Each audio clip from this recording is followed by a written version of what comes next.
what I'm going to talk about may seem a bit harsh, hard on the ears, but I ask you all to be tolerant in the spirit of openness and just think about things. I'm not going to give you the sort of simple list of here's the dilemmas of the world, here's the solutions. That would be too easy. It would be, in fact, lazy. It would be a cop-out. You'd all go away feeling good and think everything's all right. I mean, as far as I understand it, TED stands for Technology, Entertainment, and Design. Now I'm going to say I'm very sorry, but technology, entertainment, and design is not going to solve the dilemmas of the 21st century. It's simply not. You can't just escape by doing that, what's that thing called, Twitter? Or is it Twitter?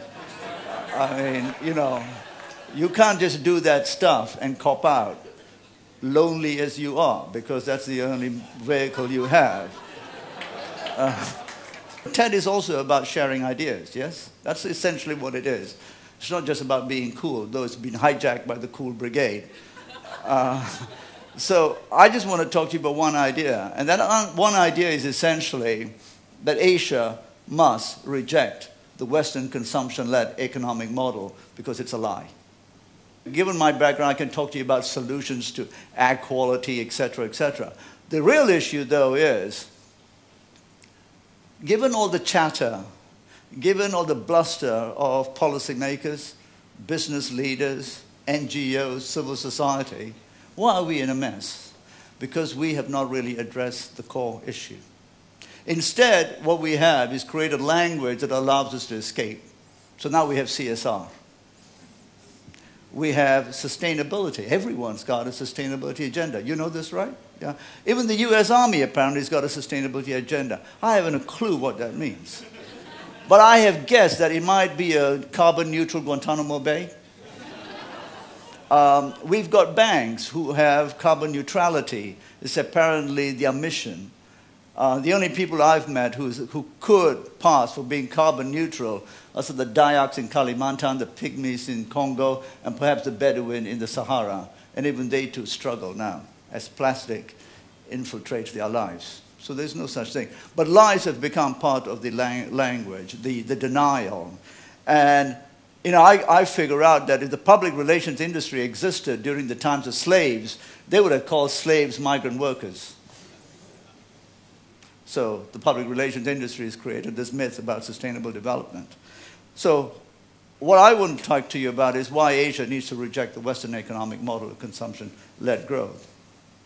The world's population today is just over 7 billion people. In the 21st century, the world's population will peak. This has never happened before. In 2050, Asia's population will be about 6 billion people, give or take 100 million. You know, who's counting, okay? 100 million people in Australia, that's a lot of people, okay? Now imagine a world in which 5-6 billion Asians are living like the average American Australian. You don't need to be a rocket scientist or some greenie to understand, game over. Not possible. Yet we are being told in Asia, this is what we should aspire to. This is freedom. This is simply not possible. This is a lie. Now, let me give you some examples about why this is a lie. At the height of the financial crisis, which you all know, is essentially, if you strip away all the mumbo-jumbo about Ponzi schemes run by banks, etc., and all of that, ultimately it's about the myth that you can have growth through debt. Essentially, in plain language, how to live beyond your means. I feel terrible for the Greeks, but what are the Greeks going to do? How do they compete with 2 billion Chinese and Indians? Making what? It's a problem. But we still are being told it's a financial problem, it's a structural problem. It's essentially a problem of, in the last 25 years, the Indians and the Chinese who were forgotten by the Western world, unless there was a typhoon and we sent checks to them, have arrived and said, we want what you want too. Problem is, you can't have it. Everyone wants it. So we were told in the height of the financial crisis, you Asians, you laggards, you must consume. Do you remember that? We must consume so that we can rebalance the global economy, which is essentially code for how can you rebalance the Western world economy and its dominance. And of course the Asians felt, hey, this is great, this is our time. After 2-3 centuries of intellectual subservience, colonization, etc., the West needs us. So they feel great. Indian companies went and bought Western automotive companies like the Jaguar. You can't drive a Jaguar in India, but you can own the company that makes it. Okay? The Chinese all felt great, and so we now became rulers of the world. At the same time, in the run-up to the 2009 Climate Change Conference, all of you will hear, again, the cool people all went there, we're going to save the world. You know, the Mr. Change Obama said, this is the most important challenge of the world, the challenge the world faces. This is essentially what will define human survival. And who were the bad guys? The Asians. And particularly those commies in China. I mean, you can't criticize the Indians because they're Democrats. I mean, you know, that's kind of unfair game, right? But nasty Chinese communists, yeah, you can criticize them. The truth is that the Chinese were the only ones who came with a plan, right? And as many of you might have heard, the Chinese, in the last couple of weeks, have announced a carbon emissions scheme within China. This will change the world, not something in California. Okay, so and I said, how on earth are Asians meant to consume more and at the same time be the good guys to reduce emissions? Not possible. Fiction. Okay, let me give you a couple of examples of why this cannot go on. Let's take cars, for instance, okay, or vehicles, automotive vehicles. Today in the OECD countries, essentially the Western world and Japan, etc., Japan included, car ownership levels are about 800 people to 1,000, 750 maybe. China is the world's largest car market. Do you know how many cars there are in China, anyone? About 150 cars per 1,000 people. And if any of you have been to Chinese cities, you know what I mean. India, car ownership levels, less than 50. Indians haven't even started driving. Yet we are being told, you have a human right to own a car. The car becomes the engine for economic growth, prosperity, and all of that. The Indian government has a plan, it's called Bad Roads, to restrict car ownerships. Okay? The Chinese now have figured out we got to do something about this. My point is, if Asians own cars, most of you have been to Asian cities. We need more cars in Asian cities like I need a hole in my head. Right? We're going to have to do something about the cars. My point is that the fiction that suggests that we can have green cars, which is what, you know, sometimes the TED shows have, the guys who come and say technology will solve the problem. Well, this is Star Trek Plus. Green cars are going to be toys for this Hollywood kind of people who say, we like the world, we make B movies, but we will like the world and we're going to have a green car. This is just going to be a minority game. It's not going to solve the world's problems. Now, so we have to do something else, and I'll come to what I think we need to do. Secondly, let's talk about, before lunch, can I talk about eating chickens? Just chickens, okay? 350 million Americans today consume about 9 billion birds. That includes turkeys. 3.5 billion Asians today, 10 times the world's population, consumes 16 billion birds. 10 times the world population, 15% more. What happens when we get richer? We eat up the food chain. I ain't even touching fisheries, okay? Because that would get you really depressed. Is fish on the menu? Well, okay.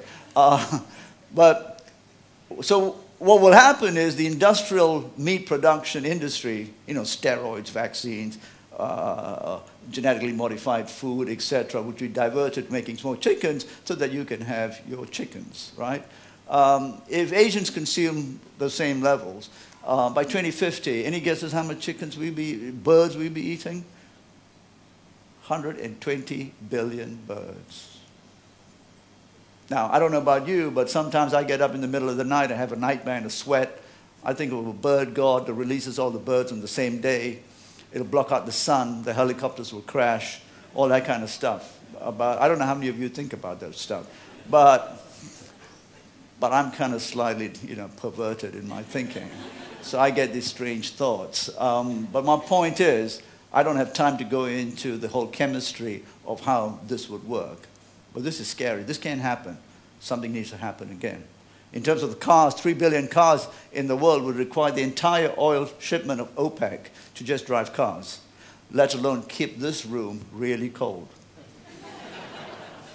Okay, so my point is that this is simply not possible, yet we have relentlessly pushing this issue that we can all have everything.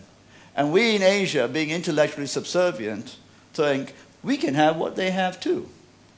The reality is we can't. The world will crash. This is not an environmental discussion. This is a political discussion about rights. All right? Car ownership is not a human right.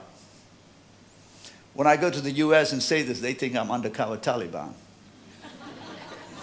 And, you know, I left my turban at the airport, at home as well, and I shaved the beard and everything. But, you know, it's seen as subversive. But this is the reality. You all know that. I know that. But we still keep on faking the game. We can't go on. So the crisis depends on what I call us buying into the false premise of extreme capitalism, which does three things. First, it's reliant on promoting relentless consumption. Do you know what I mean? We live in Hong Kong. We know what that deal is. Essentially, buy one, get one free. Have you heard of that? Voodoo economics. And a whole herd of business school people, you know, the best minds in Asia, go to the business schools in the US, etc., and come back with this ideology. They become the stormtroopers of voodoo economics. How to externalize costs. So it promotes how can you constantly buy more. Secondly, it does that by having to do two things. Underpriced resources and externalize costs. So why is your iPad $500? Because the geniuses at Apple found out the cheap Chinese labor and externalizing all the costs of metals, hydrocarbons, rare earths, etc., and the social costs is cheaper in China than in California. All right? And then when the Chinese workers got restless and they started jumping off buildings, they put nets. And then they thought, you know, the nets don't work either. So they now have decided they're going to make your iPads underpriced with robots. Okay? Robots in a country where there's 1.3 billion people who need work, voodoo economics. The price of capital is now cheaper than the price of labor, apparently, in China. And when the Chinese get tired, maybe they'll find the Ethiopians to make your iPads. But I would hazard a guess that the true price of an iPad is $50,000. And I'd like some business school to prove me wrong. But I suspect it'd be a long time before they try and prove me wrong. Because the whole agenda in the business schools is just how do we get costs down? Okay, externalization costs. So that's the problem. So promoting relentless consumption. You promote relentless consumption by underpricing everything. And ultimately, you underprice everything by fighting regulation. Yeah? And when you fight regulation, essentially, you usurp the state. So the example in the US would be clearly Wall Street. Wall Street has usurped the state. And therefore, the government doesn't do anything because it's castrated. So that's fundamentally the challenge. Now, can Asia follow down this route? You and I know we can't. So how would we go about doing things differently? I've got 10 minutes more.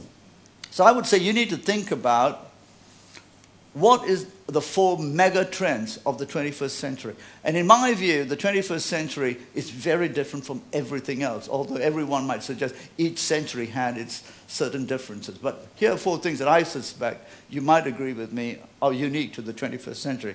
The first is that the human population will peak in this century. This has not happened before, right? If you look at the trajectory of thousands of years of civilization, the most dominant, most supposedly intelligent species will peak in this century, in some of our lifetimes, and then decline at perhaps 15 billion. Never happened before.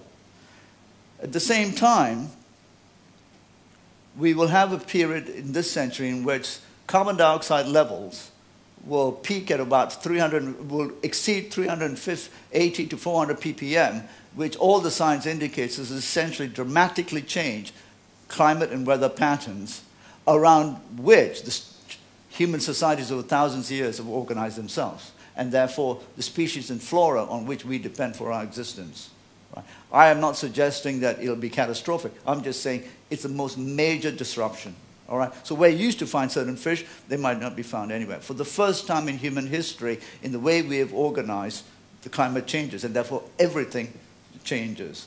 Second, the third thing I would say is now we have reached a point where technology allows us to do almost anything.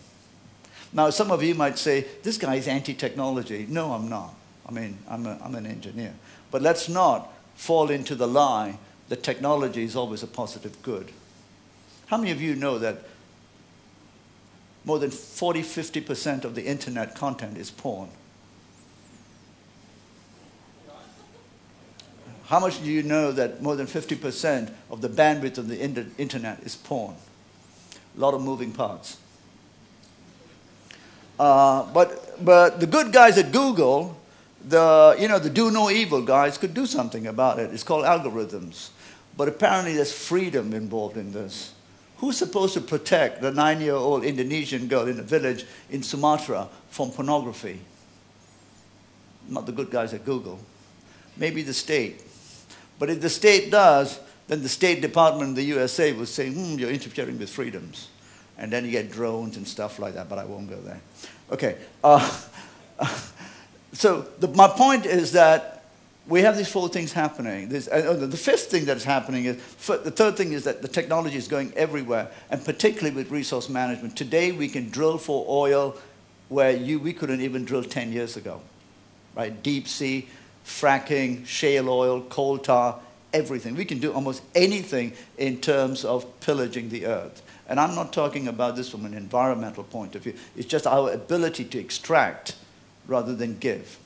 And the last point is my point about the crumbling of the edifice of the modern world's economic model, the 2–3 centuries of the Western economic model, which thrived on the ability to have resources. Now, I wrote a piece in the Financial Times about 3 or 4 months ago saying that everyone talks about an Asian century. Yeah? You all heard about this? The Asian century. This is a terrible idea. Because the idea of an Asian century is born out of the idea that the 20th century was the American century. Actually, it was only the latter half of the 20th century, but the Americans, prone to exaggeration, allowed it to become the 20th. It was just like, 50, 60 years.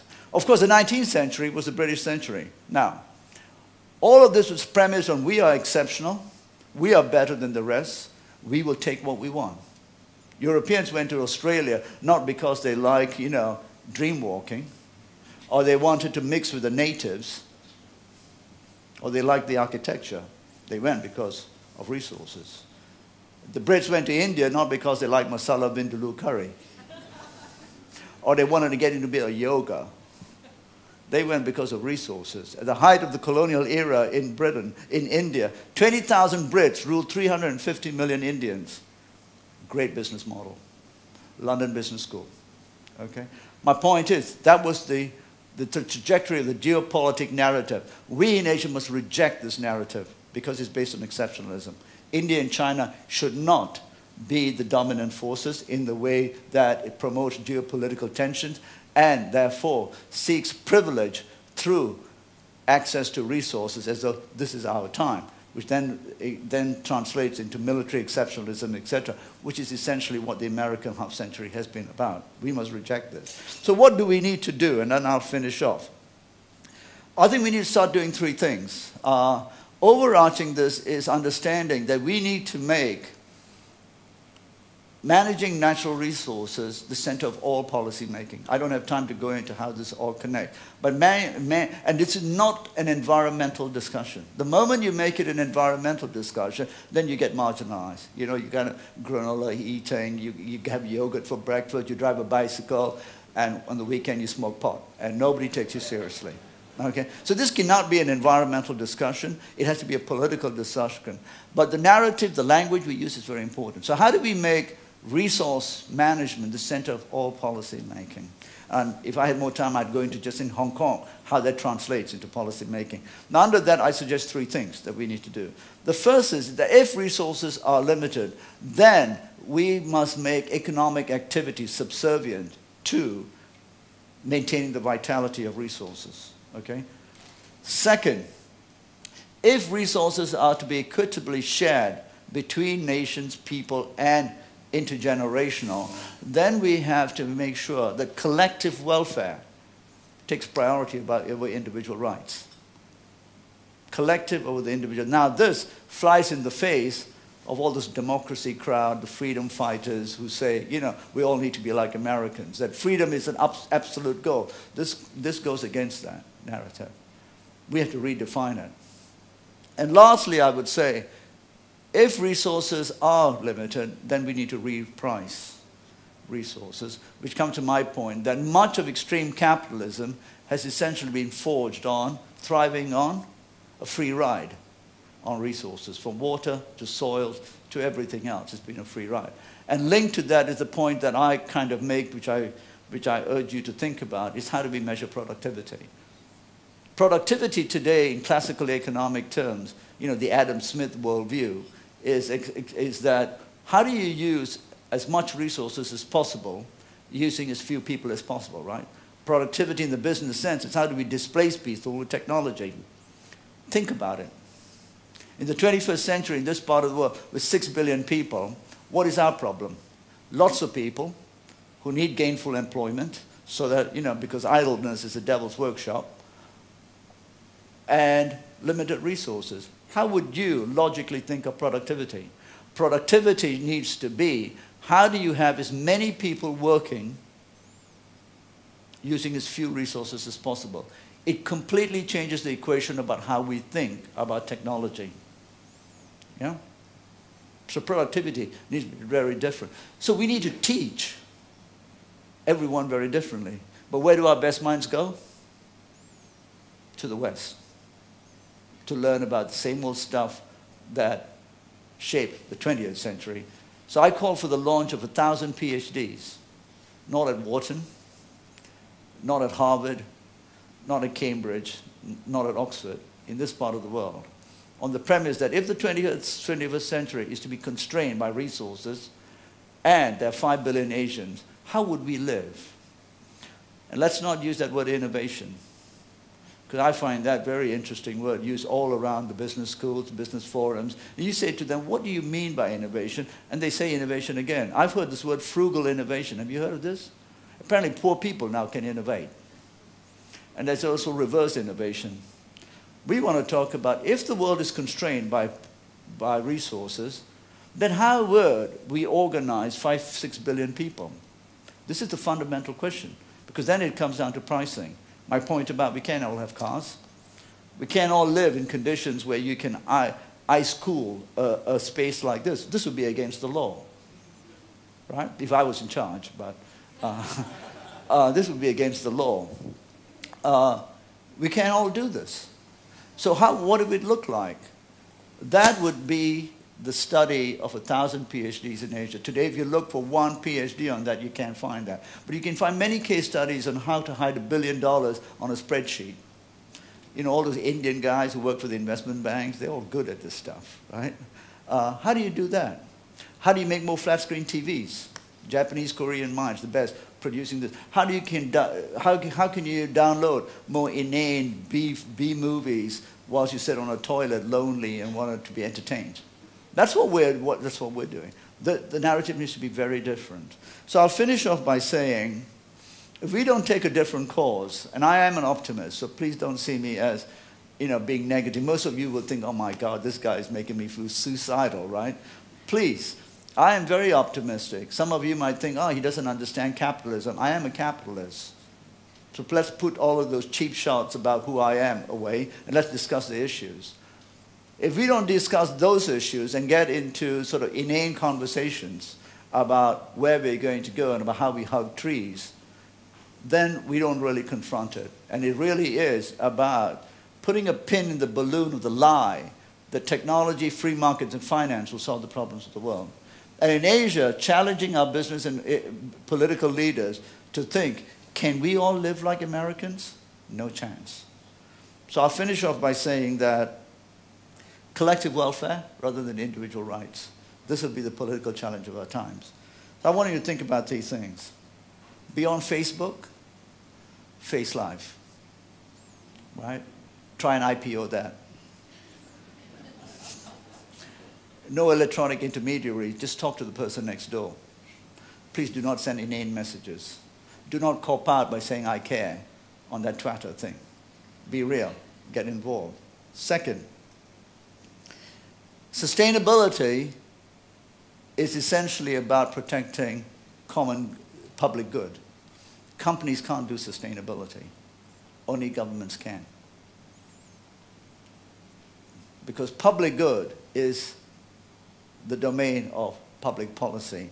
So I always try and release CEOs from that tyranny that they feel of putting out those annual sustainability reports that say nothing. You know, they've got a dolphin, the tree, blue skies, and some black person, you know, from Africa. You know what I'm saying about, right? They love all that stuff. That mingles in with the diversity report. You know what I mean? Okay. Some exotic Asian lady, stuff like that. Anyway, I won't go there. And finally, I like to say that the state becomes very important, which is very different from the Western narrative, where the individual is king. We have to find new narratives. We have to think very differently. The state becomes important because my suggestion to you, a multinational company cannot take care of public good, only the state. We need to find ways in Asia to strengthen the state and move away from the rhetoric and the ideology of the West, particularly the American narrative that the individual is king. We have to have something very different. We have to go through that discussion, find the academic knowledge, the 1,000 PhDs, create the public discourse that then seeps into the public's face and then into the political arena. That we have to do. And I finish by saying to you, looking at China and India. Oh, by the way, I mean, strong state is important. I found out yesterday that the Chinese in Beijing have new rules on toilets. Have you heard this? Yeah. Cool. 2 flies and you're out. Now, only the Chinese can do this. Can you imagine the Indians doing this? So I'll finish by saying, if you were poor, would you rather be an Indian? Or, as the Western press likes to say, in authoritative China? Go figure. Thank you very much.